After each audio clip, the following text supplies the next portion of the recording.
We are investigating our own lives in relationship to the path of the righteous or the path of the wicked. On which path are we? Which path are you walking today? Which path should you be walking today? And which path should you not be walking today? These are great questions for you and also for me. We are comparing or aligning, might be a better way to say, the teaching of the Didache, which is the earliest Sunday school curriculum, we might say, or discipleship tool of the early church, with Psalm 1, which is a pillar of the first covenant. Psalm 1 says, "Blessed is the man who walketh not in the counsel of the ungodly, nor standeth in the way of sinners, nor sitteth in the seat of the scornful, but his delight is in the law of the Lord, and on his law doth he meditate day and night. He shall be like a tree planted by rivers of water, that bringeth forth his fruit in season. His leaf also shall not wither, and whatsoever he doeth shall prosper." I'm going to stop there because what I want to talk about today is in those particular first three verses of Psalm 1. The Didache says there are two ways, one of life and one of death, and there is a great difference between the two ways. We talked previously about Origen and his take on the two ways. Today, we are going to take a look at Tertullian and his views of the two ways. Tertullian lived from about 155 to 220 AD, just about 100 years after the New Testament writers. He was born. But he wrote different than Origen. Origen wrote from the perspective that the blessed man is Jesus, and that you participate in the life of Jesus when you walk the righteous way, and you participate in the living word, because it says, "And on his law doth he meditate day and night," and he is the word. Tertullian is writing in front of the backdrop of Roman persecution and the pressure to compromise. And so Tertullian took the same idea, the two ways from Psalm 1, the pathway of the wicked and the pathway of the righteous, and the pathway of the wicked and the pathway of the righteous from the Didache, and he viewed it in relationship to giving in to cultural pressure. For Tertullian, the way of life described in the Didache was the way of costly discipleship. The costly discipleship is how Tertullian viewed Psalm 1, because this costly discipleship would inevitably bring you or me, believers, into conflict with the Roman culture. The way of death was not merely pagan immorality, but the seductive accommodation to empire that many Christians were tempted toward. Check this out. He saw a progression in this psalm, and I think you may pick up and agree as you see it.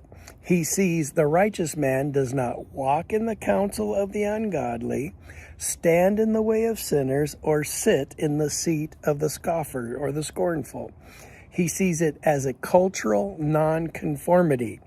And his idea is that, first of all, you walk with the culture. Second of all, you stand with the culture.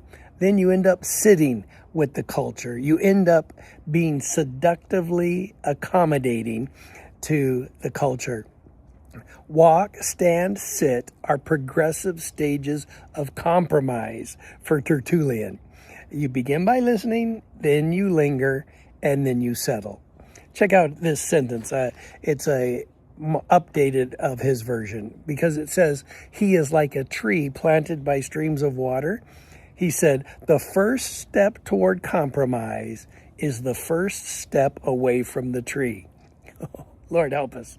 The first step toward compromise is the first step we take away from the tree. Tertullian connected the Didache's warning against false prophets who enrich themselves to this same pattern. The way of death is often entered through small accommodations dressed in spiritual language. As we reflect on Psalm 1, the blessed man, From Origen, we learn the blessed man can represent Jesus himself. From Tertullian, we learn that the two ways are ways of cultural accommodation to pressure around us. We start off by walking, we then stand, and then we sit. This is in relationship to the pathway of the wicked, but we're called to the pathway of the righteous.